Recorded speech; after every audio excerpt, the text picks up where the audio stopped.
Everyone, we're here with John Bergner, who is our service manager. What's going on, John? Hey, what's up, guys? So John is our service manager for Freedom Fitness Equipment. He's one of the best service managers in the industry. And John's going to walk through best practices for service and maintenance. You can see he's got a bunch of parts and equipment that we repair on a regular basis here. He's going to talk about the industry, best practices for maintaining equipment, things he's seen from maybe other businesses that do or don't work, and how we do things differently. But John, why don't you introduce yourself, your background, and then give us an overview. Yeah, so my name's John. Hello there.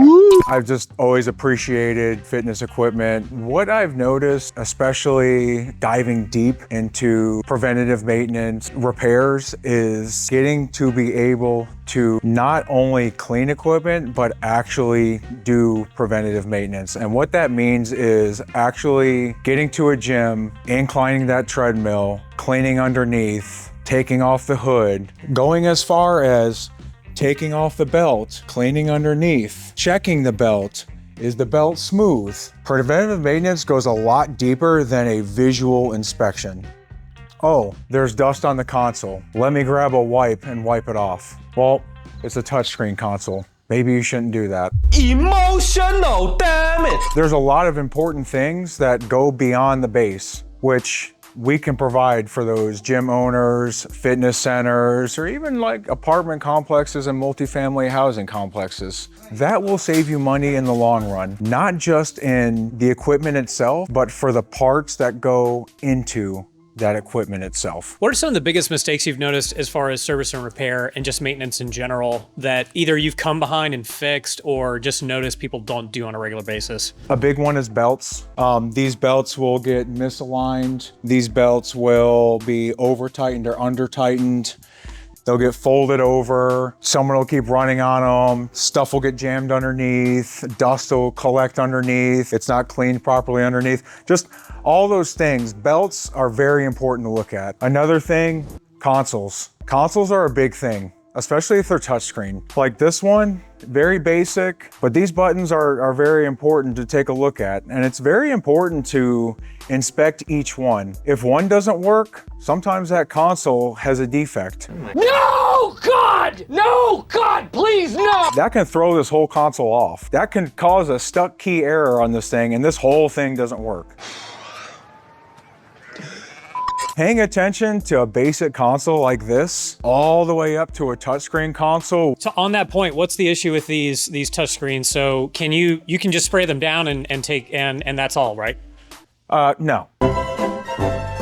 People like touchscreens, people like technology. In a tech-driven industry, Precor does a really good job, Life Fitness does a really good job, Core Health and Fitness does a really good job. A lot, and I see this a lot, where people will just coat this screen with either a wet wipe. It does not need that. It needs a lightly moist towel over, and that's it. And that's even exaggerating that. If you spray the screen, moisture gets in here. Most of the time it gets trapped. And what happens is this starts to lose it. This is a costly repair. This is what we want to avoid replacing on this unit. This is one of the most costly things on this unit. If it does start acting wonky, let's go ahead and address it. Any other major issues that you've noticed with service and repair mistakes people make? It doesn't even have to be with treadmills or bikes, but Stairmasters or other pieces of equipment that you've noticed are common issues or problems? If you see something or feel something, say something.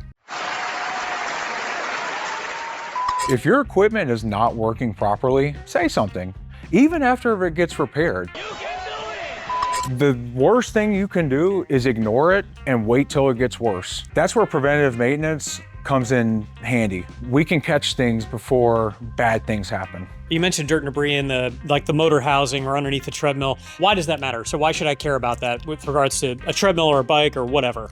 What happens if I don't clean it out? This IFT drive has fans up top and at the bottom. That fan allows that lower board to cool. If you're looking at your box fan and it's in your room and it starts collecting dust and it's a white fan and you see it collecting dust and it's collecting dust, starts looking a little bad. Same thing applies to this.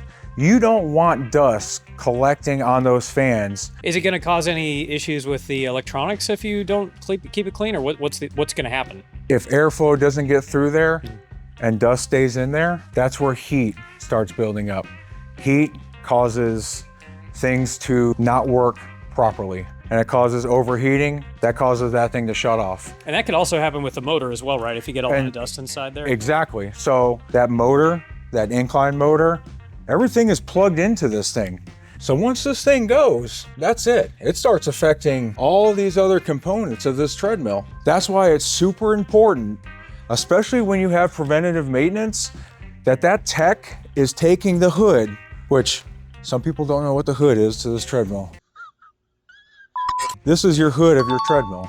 This sits on top of the treadmill. If they're not taking this hood off during preventative maintenance and cleaning underneath that treadmill, you need to address that, because that is super important to clean underneath the treadmill to get all of that dust and debris, because sometimes there is debris. Is there anything on the strength sides? Strength equipment to me seems like something that is super simple and you really don't need to maintain, but maybe I'm wrong. There's a couple things. So your cables are super important to look at, and your guide rods. We're gonna start with cables because that's usually the first thing that's affected the most. Cables, you wanna pay attention to this rubber. Usually it's a plastic casing. This plastic casing will sometimes fray. That indicates either it rubbing on the metal frame, the pulley could be misaligned, pulley could be broken. That rubber casing is supposed to be there. Once that disappears, that's the cable breaking down. What about the guide rods? It's important to keep those lubricated. On this unit, they're kind of tucked back here. So these guide rods get lubricated with 100% silicone lubricant. And a lot of people make the mistake, man, I need WD-40. WD-40, oh man, that's a lubricant. That's what you're supposed to use on hinges. Yeah, that's supposed to be everything. That's a lubricant, not on fitness equipment. That attracts moisture, moisture attracts rust. 100% lubricant, silicone, does not attract moisture. That's gonna keep your guide rods lubricated without attracting water. Doesn't the WD-40 also have petroleum in it, which can break down plastic? Yes.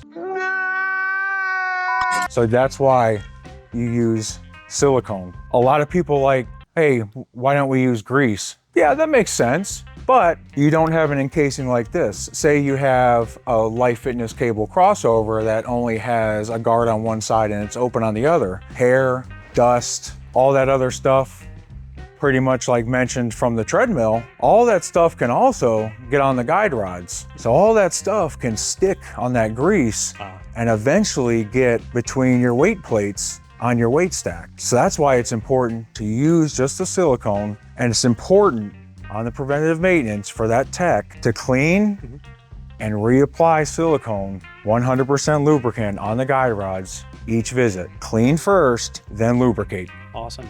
So these are some basic tips from John, our service manager, on things that he's seen in the industry that are missed, or stuff that you might want to consider from a cardio standpoint that you need to maintain on a regular basis, stuff that people don't think about or don't think is important. Next video we're going to do is just some basic cleaning guides for individual pieces like treadmills, bikes, and the like. So stay tuned for that.